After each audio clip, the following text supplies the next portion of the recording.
പാഠം 880. ജാമ്യം നിൽക്കൽ കുട്ടിക്കളിയല്ല.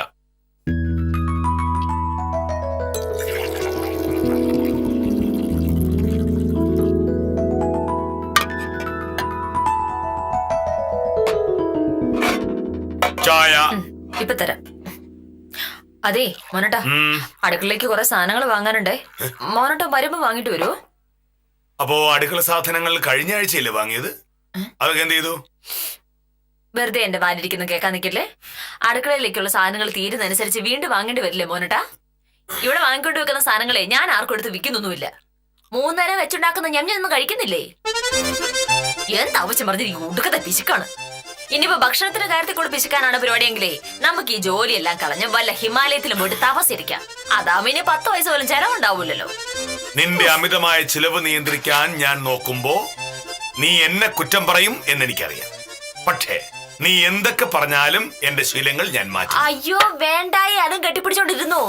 ഇതുകൊണ്ടൊക്കെ തന്നെയാ എന്റെ പല ആവശ്യങ്ങളും ഞാൻ മോഹനോട് പറയാതിരിക്കുന്നത്. ആ പഴയ സ്കൂട്ടർ മാറ്റി പുതിയ ഒരെണ്ണം വാങ്ങുന്ന ഞാൻ എത്രയോ കാലമായിട്ട് മോഹനോട് പറയുന്നതാ. മോഹനോട്ട് അത് മൈൻഡ് ചെയ്യൂല. ഇനി അക്കാര്യം പറഞ്ഞ ഞാനും വരികയല്ല. എന്റെ പൈസ ഉണ്ടാകുമ്പോ ഞാൻ പുതിയ സ്കൂട്ടർ വാങ്ങിക്കോളാം. അപ്പൊ 10-15 കൊല്ലം കഴിയും. അല്ല, ഒരു സ്കൂട്ടർ വാങ്ങാനുള്ള പൈസ നീ ഒറ്റയ്ക്ക് സമ്പാദിക്കുകയാണെങ്കിൽ ഏകദേശം ഒരു 10-15 കൊല്ലം എടുക്കുകയല്ലോ എന്ന് പറയുകയായിരുന്നു. അത് നമുക്ക് കാണാം. 100-200 രൂപയ്ക്ക് എന്തായാലും സ്കൂട്ടർ കിട്ടില്ലല്ലോ. ഹാമേ, സ്വപ്നം കാണുന്നത് നല്ലതാ, പക്ഷേ സ്വപ്നങ്ങൾക്കും ഒരു നിയന്ത്രണമൊക്കെ വേണം. ചായ അത്ര പോരായിരുന്നു. കുറച്ചുകൂടെ ശ്രദ്ധിച്ച കുറച്ചുകൂടെ നല്ല ചായ തീർന്നു. കുറ്റം പറഞ്ഞിട്ട് പിന്നെ ചായ കുടിക്കും.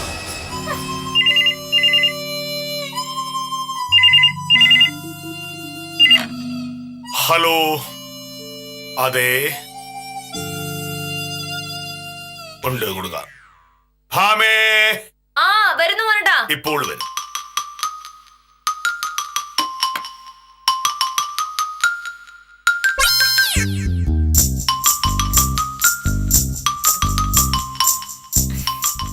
ഹലോ, അതെ സത്യഭാമയാണ്.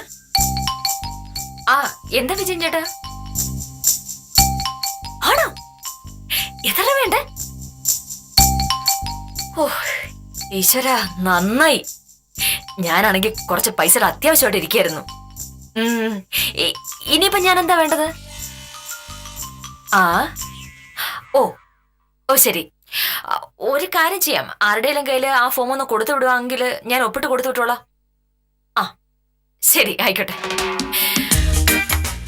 ഓ എന്റെ ഭഗവാനെ, രക്ഷപ്പെട്ടു.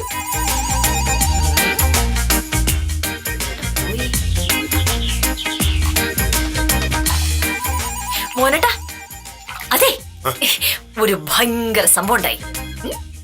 4-5 മാസം മുന്നേ ഞാൻ ലക്ഷ്മി ഫിനാൻസിൽ ചിട്ടിക്ക് ചേരുന്ന കാര്യം പറഞ്ഞ ഓർമ്മയുണ്ടോ? അന്ന് മോനട്ടൻ പറഞ്ഞു അത് വേണ്ട, ആ ചിട്ടി കമ്പനി എപ്പോ വേണമെങ്കിലും പൊട്ടാവുന്നതാണെന്ന്. അങ്ങനെ ഉണ്ടാവില്ല, എനിക്ക് അവരെ വിശ്വാസമാണ് എന്ന് പറഞ്ഞു മോഹനട്ടനോട് പറയാതെ ഞാൻ പോയി ചിട്ടി ചേർന്നതിന്റെ പേരിൽ മോഹനട്ടൻ 2 ദിവസം എന്നോട് മിണ്ടാതെ നടന്നു അല്ലേ? 2 ദിവസം കഴിഞ്ഞ് ഞാൻ മിണ്ടില്ലായിരുന്നു. പക്ഷേ നീ എന്റെ കാലൊടിച്ചോണ്ടാ ഞാൻ മിണ്ടിയത്. ശരി, പിന്നെ ആ ചിട്ടിയുടെ ഇപ്രാവശ്യത്തെ നറുക്ക് എനിക്ക് വീണു. കണ്ടാ മോഹനട്ടൻ ഞെട്ടി. വിജയൻ ചേട്ടനെ ഇപ്പൊ വിളിച്ചു പറഞ്ഞത് 70,000 രൂപയ്ക്ക് ചിട്ടി എനിക്ക് കിട്ടി. ഒപ്പിടാനുള്ള കടലാസൊക്കെ വിജയനേട്ടൻ ഇങ്ങോട്ട് കൊടുത്തു വിടും. അതിൽ ഒപ്പിട്ട് കൊടുത്തയക്കാനാണ് പറഞ്ഞത്. അത് കഴിഞ്ഞൊരു 11:30 ആകുമ്പോഴേക്കും ഞാൻ ഓഫീസിലേക്ക് ചെല്ലണമെന്ന്. ബാക്കി കാര്യങ്ങളൊക്കെ അപ്പൊ ശരിയാക്കി തരും. ഇപ്പം മോഹനേട്ടൻ മനസ്സിലായോ ഞാൻ ഒരു മണ്ടിയല്ല എന്ന്? അന്ന് എന്നെ കുറ്റം പറഞ്ഞത് മിണ്ടാതെ നടന്നതല്ല, ഇപ്പൊ ചുമ്മാതായിപ്പോ എന്ന് മനസ്സിലായില്ലേ? ഓ ഇനി കാസറും. ഞാൻ പോയിട്ട് ആ ഫോൺ എടുക്കട്ടെ.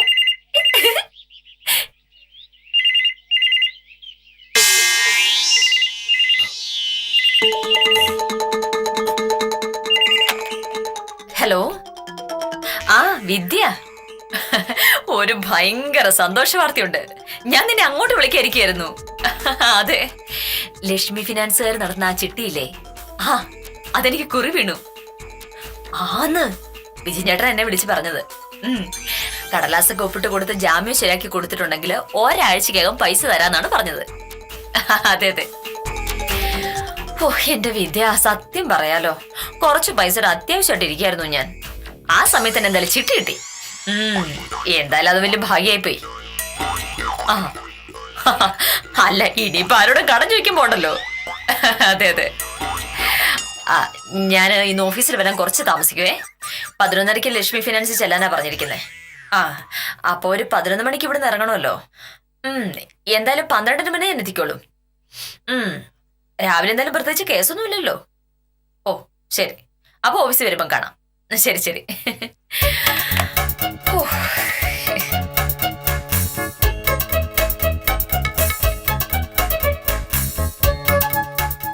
70,000 രൂപ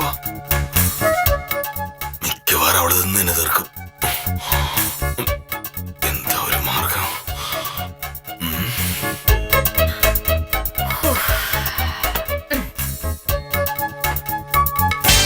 നീ ഇതിന് മാത്രം സന്തോഷിക്കാതിരിക്കുന്നു.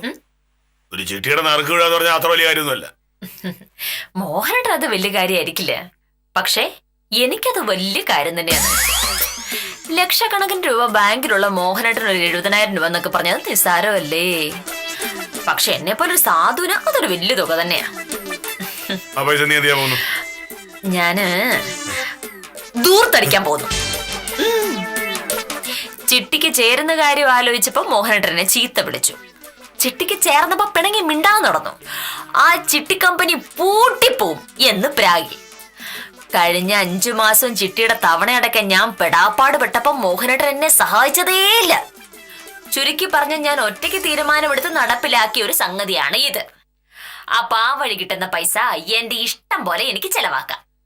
കയ്യിലുള്ള പൈസ തോന്നും പോലെ ചെലവാക്കി തീർത്താൽ ഇനിയുള്ള തവണകൾ അടയ്ക്കാൻ നീ എന്ത് ചെയ്യും? കഴിഞ്ഞ 5 തവണ ഞാൻ അടച്ചല്ലോ.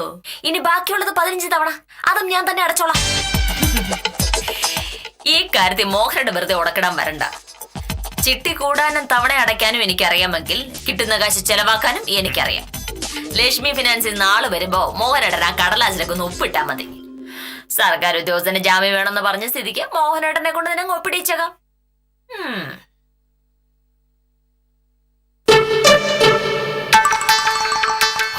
അങ്ങനെ ഒരു വ്യവസ്ഥയുണ്ടല്ലോ. എന്നിട്ടാണോ നീ എന്റെ അടുത്ത് ധിക്കാരം പറയാൻ വന്നത്?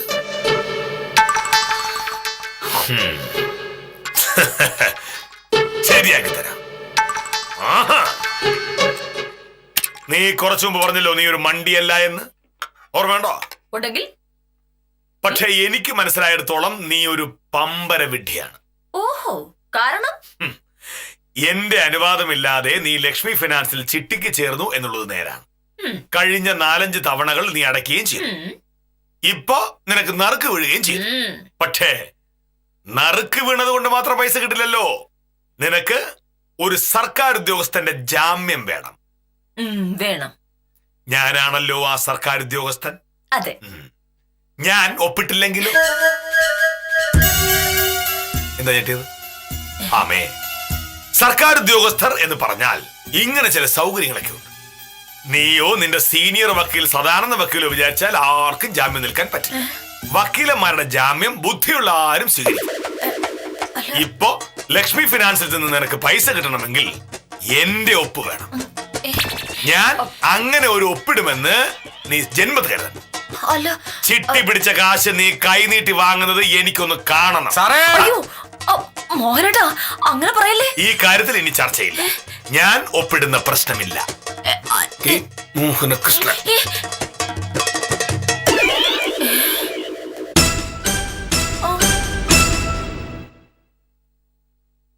നമസ്കാരമുണ്ട് സാറേ. നമസ്കാരം. എന്താ ഉത്തമ രാവിലെ? അല്ല സാറേ, നമ്മുടെ വിശ്വാസ് ചേട്ടന്റെ കരമടയ്ക്കാൻ ഞാൻ ഇന്നലെ വില്ലേജ് ഓഫീസിൽ പോയിരുന്നു. അടയ്ക്കാൻ പറ്റിയില്ല. എന്തോ പ്രശ്നമുണ്ടെന്ന് കാഞ്ചന സാറ് പറഞ്ഞു. പ്രശ്നമുണ്ടല്ലോ. വിശ്വനാഥൻ ചേട്ടൻ ആരുടെയോ കയ്യിൽ നിന്ന് കടം വാങ്ങിയ പൈസ പറഞ്ഞ സമയത്ത് തിരിച്ചു കൊടുക്കാത്തത് കൊണ്ട് കടം കൊടുത്തയാൾ എന്ത് ചെയ്തു? കേസ് കൊടുത്തു. സബ് കോടതിയിൽ നിന്ന് ഭൂമിയുടെ മേൽ ഒരു അറ്റാച്ച്മെന്റ്. അറ്റാച്ച്മെന്റ് വാങ്ങിയ ഭൂമിയുടെ കരമടയ്ക്കാൻ നിയമം അനുവദിക്കാത്തത് കൊണ്ട് വിശ്വനാഥൻ ചേട്ടന് കരമടയ്ക്കാൻ പറ്റില്ല. അയ്യോ, അപ്പൊ ഇനിയിപ്പോ എന്ത് ചെയ്യും സാറേ? കോടതിയിലുള്ള കേസിന്റെ തീർപ്പുണ്ടാകാതെ ഒന്നും ചെയ്യാൻ പറ്റില്ല. ശ്ശേ. ഉത്തമന് വേറെന്തെങ്കിലും പറയാനുണ്ടോ? വേറെ എന്തെങ്കിലും ഇനിയിപ്പോ പറയാനില്ലെങ്കിൽ എനിക്കൊന്ന് പറയാം സാറേ. വേറെ നമസ്കാരമുണ്ട് വക്കീല്. നമസ്കാരം. ഏ, ഉത്തമനൊരു സംഭവം അറിഞ്ഞോ? ഏ, ഞാനെന്ന് ലക്ഷ്മി ഫിനാൻസിലൊരു ചിട്ടിക്ക് ചേർന്നില്ലായിരുന്നോ? ഏ. അത് ഇത്തവണ എനിക്ക് കിട്ടി. കിട്ടിയാ? ഉം. അപ്പൊ വക്കീല് കോൾ അടിച്ചല്ലോ. ആ ചിട്ടി ഒരു 4-5 തവണയല്ലേ ആയുള്ളൂ. കോളടിച്ചു എന്ന് പറയണമെങ്കിൽ നറുക്ക് വീണ ചിട്ടിയുടെ പൈസ കയ്യിൽ കിട്ടണ്ടേ ഉത്തമ? ഇവിടെ അങ്ങനെ ഒരു സംഭവം ഉണ്ടാകാനേ പോകുന്നില്ല. അതെന്താണ് സാറേ? ഭാമയ്ക്ക് ചിട്ടിക്കാശ് കിട്ടണമെങ്കിൽ കെ മോഹനൻ സാർ ഒപ്പിടണം. ഞാൻ ഒപ്പിട്ടത് തന്നെ. ഇത് കണ്ടു ഉത്തമ, ഇത് വൃത്തിയിട്ടൊരു വാശിയല്ലേ? ശ്ശേ. ഞാൻ ചിട്ടി ചേർന്നപ്പോ മോഹനേട്ടൻ പറഞ്ഞു ചിട്ടി കമ്പനി പൊട്ടുവെന്ന്. ഇപ്പൊ ഇതാ ചിട്ടി എനിക്ക് കിട്ടുകയും ചെയ്തു. അപ്പൊ മോഹനേട്ടൻ പറയുന്നു എനിക്ക് ജാമ്യം നിൽക്കൂലെന്ന്. ഇമ്മാതിരി വൃത്തിയുടെ പണി വേറെ ആരെങ്കിലും കാണിക്കൂ? ദേ, സാറേ. ഇതിലെന്ത് വൃത്തികേട്? ഓ, ഞാൻ ഒരാൾക്ക് ജാമ്യം നിൽക്കണമെങ്കിൽ അവരെ എനിക്ക് വിശ്വാസം വേണം. ഭാമേ, എന്താ? എനിക്ക് നിന്നെ തീരെ വിശ്വാസമില്ലാത്തത് കൊണ്ട് ഈ പരിപാടിക്ക് എന്നെ കിട്ടില്ല. മാറി നിൽക്കൂ. ഓ, ഛേ. ഇനിയിപ്പോ ഞാൻ എന്ത് ചെയ്യൂ ഉത്തമ? ശ്ശേ. വക്കീലെ, ഇതിപ്പോ ജാമ്യം ആരെങ്കിലും നിന്നാ പോരെ? വക്കീലിന് ബിസിലുള്ള ആരോടെങ്കിലും ചോദിച്ചു നോക്ക്. അത് പറ്റൂല. സർക്കാർ ഉദ്യോഗസ്ഥന്റെ ജാമ്യം തന്നെ വേണമെന്നാ പറഞ്ഞത്. അയ്യോ, അങ്ങനെയാണെന്നുണ്ടെങ്കിൽ പ്രശ്നമാവും വക്കീലെ. ഒന്നാമത് നമ്മുടെ നാട്ടിൽ സർക്കാർ ഉദ്യോഗസ്ഥന്മാര് കുറവാണ്. ഉള്ളവർക്ക് തന്നെ വേറെ 100,000 ബാധ്യതകളും ഉണ്ട്. നിയമപ്രകാരം അവർക്ക് ജാമ്യം നിൽക്കാൻ പറ്റുകയില്ല. ഇനിയിപ്പം ബാധ്യത ഇല്ലാത്ത ആരെങ്കിലും ഉണ്ടെങ്കിൽ തന്നെ അവര് വക്കീലിന് ജാമ്യം നിൽക്കാൻ തയ്യാറാവണ്ടേ? മോഹനേടെ സാർ ഇവിടെ ഉള്ളപ്പോ വേറൊരാള് ജാമ്യം നിൽക്കുന്നത് എന്തിനാണ് എന്ന് ആളുകൾ ചോദിക്കൂലേ? ഇതിപ്പോ പട്ടിക്ക് മുഴുവനും കിട്ടിയ പോലെ ആയിപ്പോയി ഉത്തമ. ആ പൈസ കൊണ്ട് ഒരുപാട് കാര്യങ്ങൾ ഉണ്ടായിരുന്നതാ. എന്തായാലും ഞാനൊന്ന് അന്വേഷിക്കട്ടെ വക്കീലെ. ദേ, ആരെങ്കിലും കിട്ടുകയാണെന്നുണ്ടെങ്കിൽ ഞാൻ വക്കീലിനെ വിളിക്കാം. ആരെങ്കിലും കിട്ടുകയാണെന്നുണ്ടെങ്കിൽ. പക്ഷെ കിട്ടാൻ പ്രയാസമാണ്. അപ്പൊ ശരി, കിട്ടുകയാണെന്നുണ്ടെങ്കിൽ വിളിക്കാമേ. ഓ, കിട്ടാൻ പ്രയാസം ഇല്ലെന്ന് പറയാൻ നിൽക്കുന്നപ്പോ കൂടായിരുന്നു.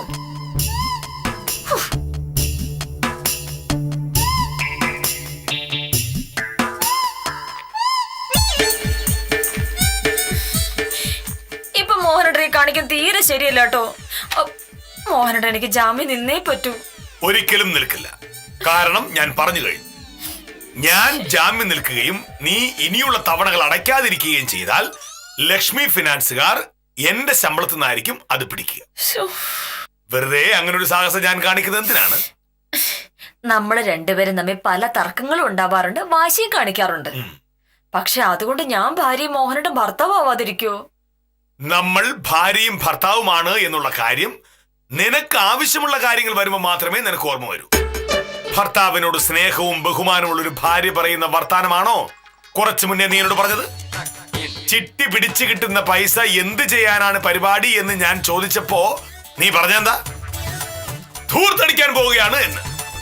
അങ്ങനെ പണം ധൂർത്തടിക്കുന്ന ഒരാൾക്ക് വേണ്ടി ഞാൻ എങ്ങനെ ജാമ്യം നിൽക്കും ഭാമേ? അത് ഞാൻ വെറുതെ പറഞ്ഞാന്ന് മോഹനേട്ടൻ തന്നെ അറിഞ്ഞൂടെ? ഞാൻ അങ്ങനെ പണം വെറുതെ കളയൂ? എന്താ സംശയം? നിന്റെ കയ്യിൽ നിന്റെ സൗകര്യത്തിന് കുറച്ച് പൈസ കിട്ടിയാൽ നീ അതുകൊണ്ട് എന്തും ചെയ്യും. പുതിയ സ്കൂട്ടർ വാങ്ങുന്ന കാര്യം നീ കുറച്ചു മുമ്പേ പറഞ്ഞല്ലേ ഉള്ളൂ. നിന്നെ കൊണ്ട് അതാവില്ല എന്ന് പറഞ്ഞ ഞാൻ തന്നെ നിനക്ക് ജാമ്യം നിന്നിട്ട് ആ 70,000 രൂപ നിന്റെ കയ്യിൽ കിട്ടുമ്പോ അടുത്ത നിമിഷം നീ പുതിയ സ്കൂട്ടർ വാങ്ങുമെന്ന് എനിക്ക് അറിഞ്ഞൂടെ? ഞാൻ സ്കൂട്ടർ വാങ്ങൂല, സത്യം. എനിക്ക് വിശ്വാസമല്ല. മോഹനേട്ടൻ എന്നെ വിശ്വാസമില്ലെങ്കിൽ പിന്നെ വേറെ ആർക്കും എന്നെ വിശ്വാസം ഉണ്ടാകുക? ആർക്കും നിന്നെ വിശ്വാസം ഉണ്ടാവില്ല. ഞാനല്ലാതെ വേറൊരു സർക്കാർ ഉദ്യോഗസ്ഥനെ ജാമ്യത്തിന് നിർത്താമെന്ന് നീ വിചാരിക്കുന്നുണ്ടെങ്കിൽ അത് വെറുതെയാ. ഈ നാട്ടിലെ ഏത് സർക്കാർ ഉദ്യോഗസ്ഥനെ നീ കണ്ടാലും അപ്പൊ തന്നെ അവർ എന്നെ വിളിച്ചു ചോദിക്കും. ഒരു കാരണവശാലും ജാമ്യം നിൽക്കരുതെന്ന് ഞാൻ പറയുകയും ചെയ്യും. ഇത് അതിൽ കിടന്ന വാശിയാണേ? ഒരിക്കലുമല്ല. അഹങ്കാരികളായ ഭാര്യമാരെ നിലക്ക് നിർത്താൻ ദൈവമായിട്ട് കാണിച്ചു തരുന്നൊരു വഴിയാണത്. അത് ഉപയോഗിച്ചില്ലെങ്കിൽ ഞാനൊരു മണ്ടനായി. മോഹനേട്ടൻ ഈ വാശി തീരാൻ ഞാനിപ്പോ എന്താ വേണ്ടത് അത് പറ. ചിട്ടിക്കാശ് എന്റെ കയ്യിൽ തരണമെന്ന് നീ ലക്ഷ്മി ഫിനാൻസിൽ വിളിച്ചു പറയണം. ആ പൈസ ഞാൻ വാങ്ങും. നിനക്ക് എന്തെങ്കിലും ആവശ്യമുണ്ടെങ്കിൽ അത് എന്താണ് എന്ന് നോക്കിയിട്ട് ഞാൻ നിനക്ക് ആവശ്യമുള്ള പൈസ. എങ്കിൽ പിന്നെ മോഹനേട്ടൻ അങ്ങ് ചിട്ടി ചേർന്നാ പോരായിരുന്നോ? ഞാൻ ചിട്ടി ചേർന്ന് എന്റെ കാര്യങ്ങൾ നടത്താനാ. പിന്നെ ജാമ്യം നിൽക്കാനുള്ള സർക്കാർ ഉദ്യോഗസ്ഥനെ നീ തന്നെ കണ്ടുപിടിച്ചോ. എനിക്ക് സൗകര്യം. അയ്യോ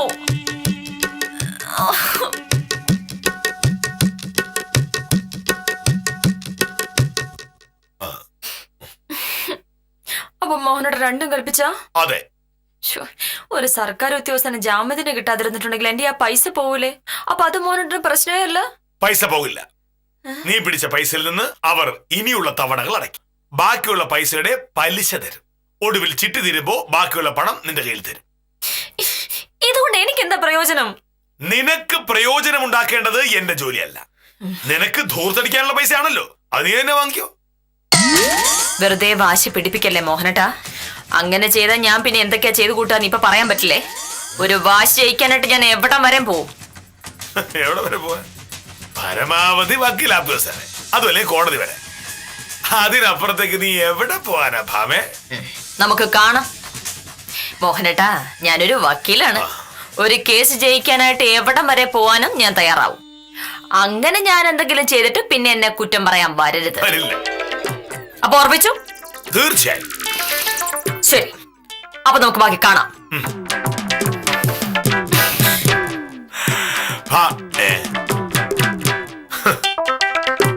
മോനേഷിനടുത്താ വരട്ട് നടന്നേനെ.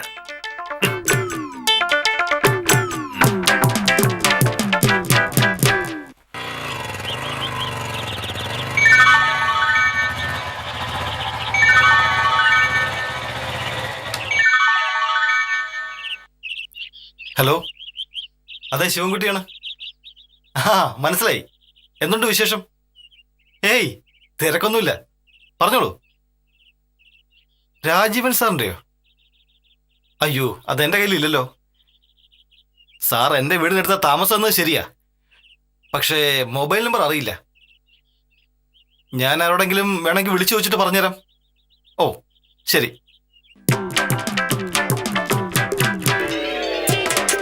ആ നമസ്കാരം സാറേ. നമസ്കാരം. സത്യഭാമ വക്കീലെ വിളിച്ചോണ്ടിരുന്നത്. എന്തിന്? താലൂക്ക് ഓഫീസിലെ ക്ലർക്ക് രാജീവൻ സാറിന്റെ നമ്പർ ചോദിച്ചാ വിളിച്ചത്. രാജീവന്റെ നമ്പർ അത്യാവശ്യമാണെന്ന് പറഞ്ഞു. എന്റെ കയ്യിൽ ഇല്ലാത്തതുകൊണ്ട് വേറെ ആരോടെങ്കിലും ചോദിച്ചിട്ട് വാങ്ങിച്ചു തരാമെന്ന് ഞാൻ പറഞ്ഞു. സാറിന്റെ കയ്യിലില്ലേ രാജീവ് സാറിന്റെ നമ്പർ? ഇല്ല, എന്റെ ഇല്ല. അയ്യോ, എന്നാ വരട്ടെ സാറേ. ശരി.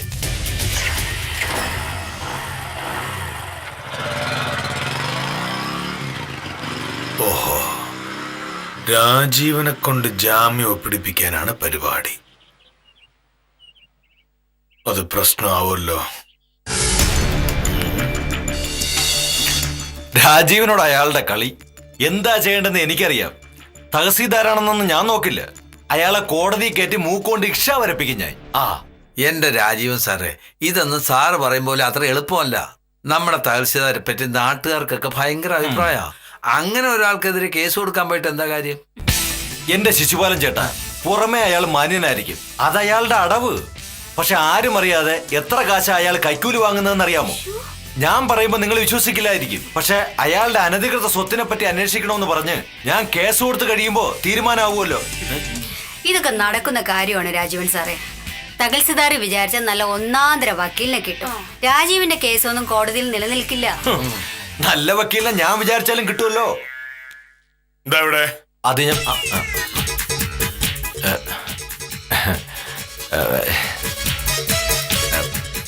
രാജീവൻ എന്താ ഇവിടെ? ഇന്ന് ഓഫീസില്ലേ?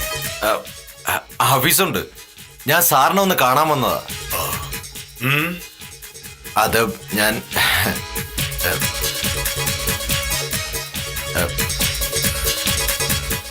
സാറൊന്ന് വന്നേ, ഒരു രഹസ്യമുണ്ട്.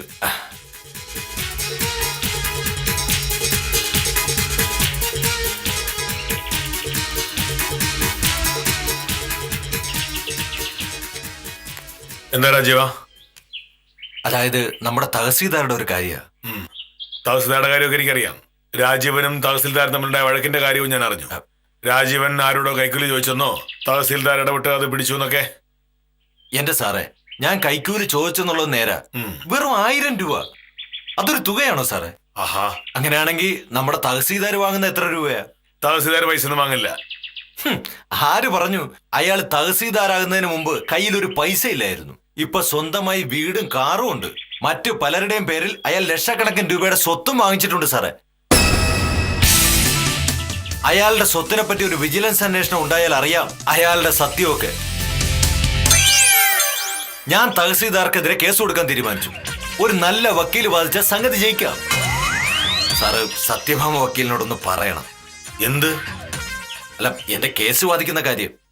ഫീസ് ഒരു പ്രശ്നമല്ല, അവര് ചോദിക്കുന്ന പണം കൊടുക്കാം. എങ്ങനെയെങ്കിലും കേസ് ജയിക്കണമെന്നേ എനിക്കുള്ളൂ. കൊള്ളാം. കൈക്കൂലി വാങ്ങിയ കീഴുദ്യോഗസ്ഥനെ തഹസിൽദാർ കയ്യോടെ പിടിച്ചപ്പോ അതിന്റെ വാശിക്ക് കീഴുദ്യോഗസ്ഥൻ തഹസിൽദാരെതിരെ കേസ് കൊടുക്കുന്നവരെ എനിക്ക് മനസ്സിലായി. പക്ഷേ ആ കേസ് എന്റെ ഭാര്യ അഡ്വക്കേറ്റ് സത്യഭാമ തന്നെ വാദിക്കണമെന്ന് പറയുന്നതാ എനിക്ക് മനസ്സിലാവാത്തത്. രാജീവിന്റെ ഉദ്ദേശം എന്താണെന്ന് എനിക്ക് മനസ്സിലായി. ഈ പ്രശ്നത്തിലേക്ക് എന്നെ വലിച്ചഴിച്ച് എന്നെയും കൂടി തഹസിൽദാരുടെ ശത്രുവാക്കി മാറ്റുക. ആ വേല രാജീവിന്റെ കയ്യിലിരിക്കുകയുള്ളൂ. രാജീവിന്റെ കേസ് എന്റെ ഭാര്യ അഡ്വക്കേറ്റ് സത്യഭാമ വാദിക്കില്ല. സാറേ, വക്കീലിന്റെ ജോലി കേസ് വാദിക്കുക എന്നുള്ളതാ. അതിപ്പോ ആരുടെ കേസായാലും എന്താ? അങ്ങനെ ആരുടെ എന്ത് കേസും വാദിക്കുന്ന ഉണക്ക വക്കീലല്ല എന്റെ ഭാര്യ സത്യഭാമ. അവൾ ഞാൻ പറയുന്നതേ കേൾക്കൂ. അതുകൊണ്ട് രാജീവിന് ഇപ്പൊ പോ. കേസ് വാദിക്കില്ലെന്ന് സാറ് പറഞ്ഞാ പോരല്ലോ, വക്കീല് പറയണ്ടേ? ഞാൻ പറയുന്നത് മാത്രമേ ആ വക്കീലും പറയൂ. അല്ല, അത് സാറ് തീരുമാനിച്ചാ പോരല്ലോ. നല്ല ഒന്നാന്തരം കേസും കൈ നിറയെ പൈസയും കൊടുത്ത ആ വക്കീൽ എന്നെ കേസ് വാദിച്ചിരിക്കും. എങ്കിൽ രാജീവൻ ആ വഴിക്ക് ശ്രമിച്ചു നോക്ക്. നമുക്ക് നോക്കാമല്ലോ. നോക്കാനൊന്നുമില്ല സാറേ. ഈ കേസ് സാറിന്റെ ഭാര്യയെ കൊണ്ട് വാദിക്കാൻ പറ്റുമെന്ന് ഞാനൊന്ന് നോക്കട്ടെ. ഭാര്യയും ഭർത്താവൊക്കെ വീട്ടില്. ഇത് വക്കീലും കക്ഷിയും തമ്മിലുള്ള പ്രശ്നമാ സാറേ. കേസ് വാദിക്കാൻ പറ്റില്ല.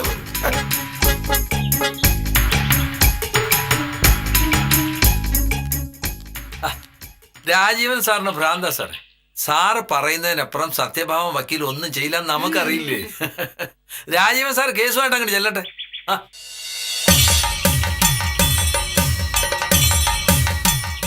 രാജീവൻ ജാമ്യം നിൽക്കാമെന്ന് സമ്മതിച്ചാൽ ഭാമ കേസ് വാദിക്കാമെന്ന് സമ്മതിക്കും.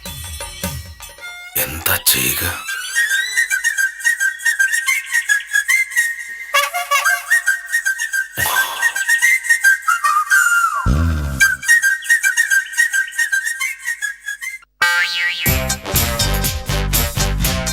പ്രൊഫസറെ, താലൂക്ക് ഓഫീസിൽ കൊടുക്കാനുള്ള റിപ്പോർട്ട് എഴുതി തീർത്തായിരുന്നു?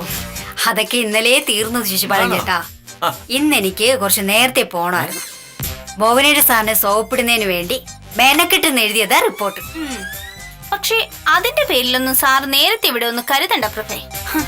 ആള് മോഹനേഷ സാറാ. ഇത്തരം നമ്പറുകളിലൊന്നും സാറ് വീഴില്ല. നമുക്ക് കാണാലോ.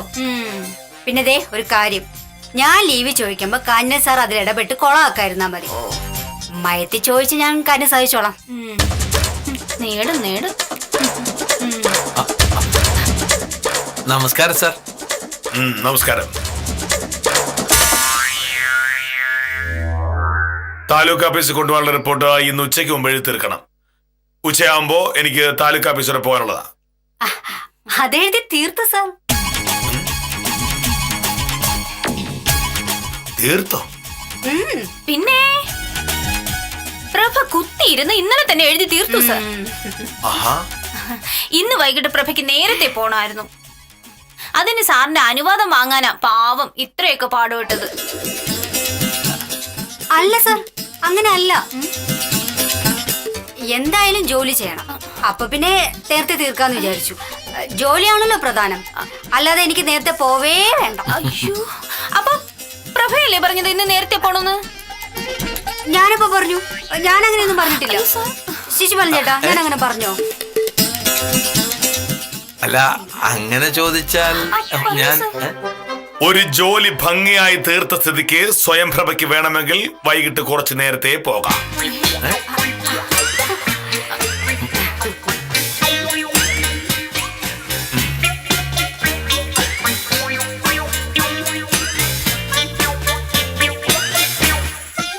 ഈശ്വരാ, രക്ഷപ്പെട്ടു. കാഞ്ഞന സാറേ, ഒരേ ഓഫീസിൽ നിന്ന് ഇമാതിരി വൃത്തിയോട് കാണിക്കുന്ന മര്യാദ അല്ല കേട്ടോ. ഞാൻ എന്ത് മര്യാദ കേടാ കാണിച്ചത്? ഞാനപ്പൊ അങ്ങനെ പറഞ്ഞത് കൊണ്ട് സ്വയം പ്രഭയ്ക്ക് നേരത്തെ പോകാൻ പറ്റി അല്ലേ ശിശുപാലൻ ചേട്ടാ? അതെ അതെ.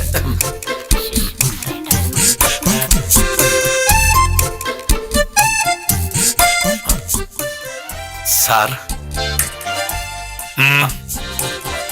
വക്കീല് കുറച്ചു മുമ്പ് വിളിച്ചിരുന്നു. എന്തിന്? താലൂക്ക് ഓഫീസിലെ രാജീവൻ സാറിന്റെ നമ്പർ ചോദിക്കാനാ വിളിച്ചേ. അത്യാവശ്യമാണെന്ന് പറഞ്ഞു. എന്താ സാർ, രാജീവൻ സാറിന്റെ കേസ് വക്കീല് വാദിക്കാൻ പോവുകയാണോ? ഏയ് അതൊന്നുമല്ല. ആ കേസ് വാദിക്കരുത് ഞാൻ അന്നേ പറഞ്ഞല്ലേ. അവളെ സമ്മതിക്കുകയും ചെയ്തു.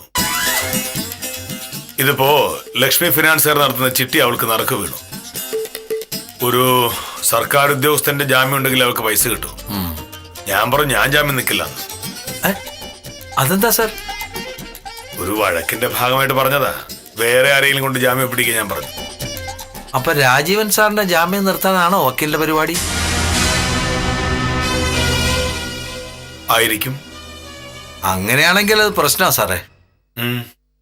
രാജീവൻ സാറ് വക്കീലിന് ജാമ്യം നിന്നാൽ വക്കീലിന് പിന്നെ കേസ് വാദിക്കാതിരിക്കാൻ പറ്റുമോ? അങ്ങനെ എന്തെങ്കിലും സംഭവിച്ചാ പിന്നെ സാറെങ്ങനെ തഹസിൽദാരെ മുന്നിൽ ചെല്ലും?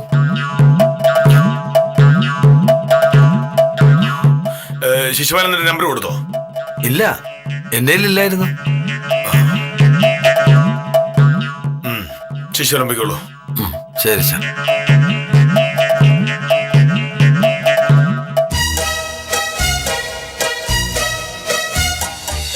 വെറുതെ വാശി പിടിപ്പിക്കല്ലേ മോഹനട്ടാ. അങ്ങനെ ചെയ്താൽ ഞാൻ പിന്നെ എന്തൊക്കെയാ ചെയ്തു കൂട്ടാന്ന് ഇപ്പൊ പറയാൻ പറ്റില്ലേ. ഒരു വാശി ജയിക്കാനായിട്ട് ഞാൻ എവിടം വരെ പോവും.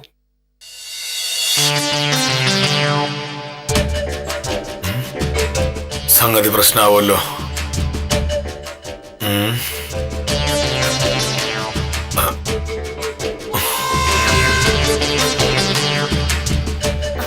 ഇതിന്റെ കരിന്തെടുത്ത് രസീത് എടുത്ത ശിശുപാലൻ ചേട്ടാ. ശിശുപാല, ഞാന് അത്യാവശ്യമായിട്ടൊന്ന് പുറത്തു പോവാ. എങ്ങോട്ടാ സാർ? താലൂക്ക് ഓഫീസ് വരെ. താലൂക്ക് ഓഫീസില് ഉച്ച കഴിഞ്ഞ് പോകുന്നല്ലേ സാറ് പറഞ്ഞത്? അല്ല, എനിക്ക് ഇപ്പൊ തന്നെ പോണം, അത്യാവശ്യം. അല്ല സാറേ, അപ്പൊ ഈ റിപ്പോർട്ട്? അതിപ്പോ വേണ്ട. കുറച്ച് കഴിയുമ്പോ ഒന്നുകൂടി താലൂക്ക് ഓഫീസിലേക്ക് പോയിട്ട് വരും. അപ്പൊ കൊണ്ടുപോവാം. അതെന്തിനാ ശിശുപാലൻ ചേട്ടാ 2 പ്രാവശ്യം താലൂക്ക് ഓഫീസിൽ പോകുന്നത്? സാറ് താലൂക്ക് ഓഫീസിലൊന്നും അല്ല പ്രൊഫസറെ, വീട്ടിലേക്കാ. വീട്ടിലേക്കോ? എന്തിന്? അതൊക്കെ ഉണ്ട്. തൽക്കാലം നിങ്ങളോട് പറയാൻ പറ്റില്ല.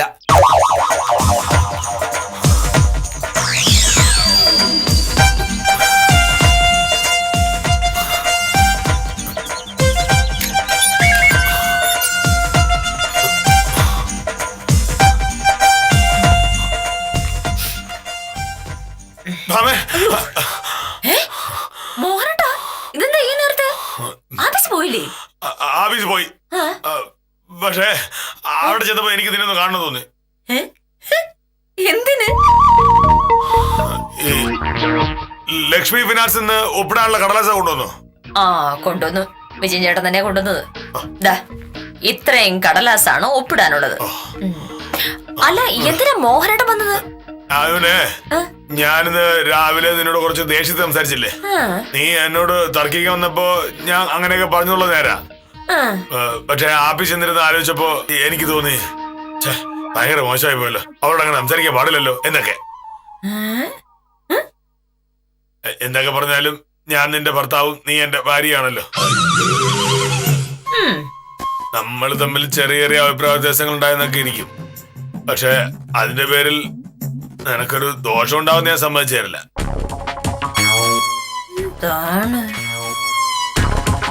നീ ഒരുപാട് ആഗ്രഹിച്ചു തുടങ്ങിയ ചിട്ടിയല്ലേ, അത് കിട്ടുമ്പോ ചെയ്യാനുള്ള ഒരുപാട് കാര്യങ്ങൾ നീ ആലോചിച്ചിട്ടുണ്ടാവും.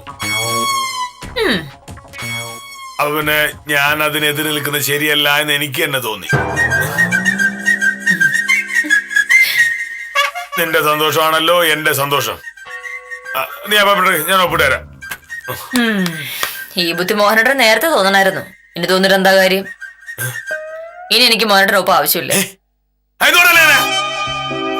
നിന്റെ ഭർത്താവായ ഞാനൊരു സർക്കാർ ഉദ്യോഗസ്ഥനാണല്ലോ. അപ്പോ വേറൊരാള് നിനക്ക് ജാമ്യം നിൽക്കേണ്ട കാര്യം എന്താ? ഞാൻ അത് സമ്മതിക്കില്ല. ആയിക്കോട്ടെ, ഞാൻ ഒപ്പിടട്ടെ. വേണ്ടെന്ന് ഞാൻ പറഞ്ഞില്ലേ. ഇതിനു വേണ്ടിയാണോ മോഹൻ റോഡ് ചാടി വേറെ ഒളിച്ചെങ്കിലും പോകുന്നത്? ഒന്ന് ഫോൺ ചെയ്തായിരുന്നെങ്കിൽ ഞാൻ പറയുമായിരുന്നല്ലോ വരണ്ടെന്ന്. മാമേ, ഈ കാര്യത്തിൽ തർക്കം വേണ്ട. നിനക്ക് ഒരാൾ ജാമ്യം നിൽക്കുന്നുണ്ടെങ്കിൽ അത് ഞാനായിരിക്കും. ശ്ശേ, എനിക്ക് ജാമ്യം വേണ്ടെന്ന് പറഞ്ഞില്ലേ. അതിനാണ് തീരുമാനിക്കുന്നത്. നിനക്ക് ഞാൻ തന്നെ ജാമ്യം നിൽക്കും. ശ്ശേ, ഇതൊരു വല്ലാത്ത സൂക്കേട് തന്നെയാണല്ലോ. എനിക്ക് ജാമ്യം വേണ്ടെന്ന് പറഞ്ഞ ജാമ്യം വേണ്ട. അത് നീയാണ് തീരുമാനിക്കുന്നത്. ആമേ, ഞാനല്ലാതെ വേറൊരാൾ നിനക്ക് ജാമ്യം നിന്നാ ഈ ജന്മം ഞാൻ നിന്നോട് മിണ്ടില്ല.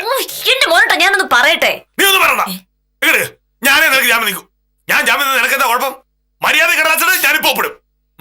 എവിടെ ഒപ്പിടാനാണ്? ആരുടെ ജാമ്യം ഇല്ലാതെ പൈസ തരാന്ന് ഫിനാൻസ് ആര് പറഞ്ഞ പിന്നെ ജാമ്യക്കാരൻ എവിടെ കൊണ്ട് ഒപ്പിടും?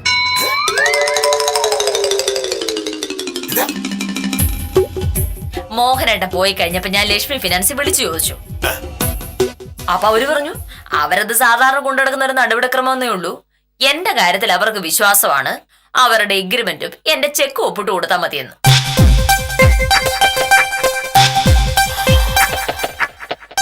ഇനി മോഹനേട്ടൻ എവിടെ ഒപ്പിടും?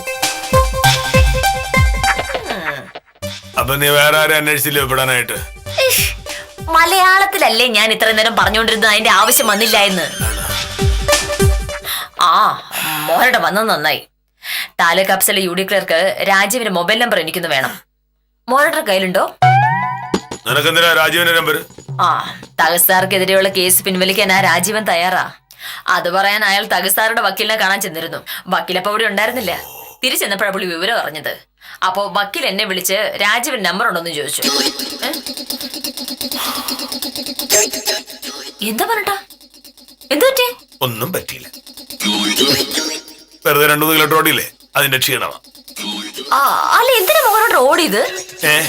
ചില പ്രത്യേക സാഹചര്യത്തിൽ ആരായാലും ഓടിപ്പോകും. അങ്ങനെ പറ്റിപ്പോയതാ. ഭാര്യയ്ക്ക് ജാമ്യം നിൽക്കാൻ മടിച്ച ഈ മഹാൻ ഒടുവിൽ പ്രാണനുമെടുത്ത് ഓടിയെത്തിയത് ഭാര്യയുടെ അടുത്ത് തന്നെ എന്നതാണ് ദൈവത്തിന്റെ കളി. തർക്കങ്ങൾ വരുമ്പോൾ ഏതറ്റം വരെ പോകാമെന്ന് ഇനിയെങ്കിലും വില്ലേജ് ഓഫീസർക്ക് മനസ്സിലാകട്ടെ എന്ന് ആശംസിച്ച് ഇന്നത്തേക്ക് വിടാം. കാര്യാനുസാരം തുടരുന്നു. സംശയങ്ങൾ ഉണ്ടാവുന്നത് സ്വാഭാവികം.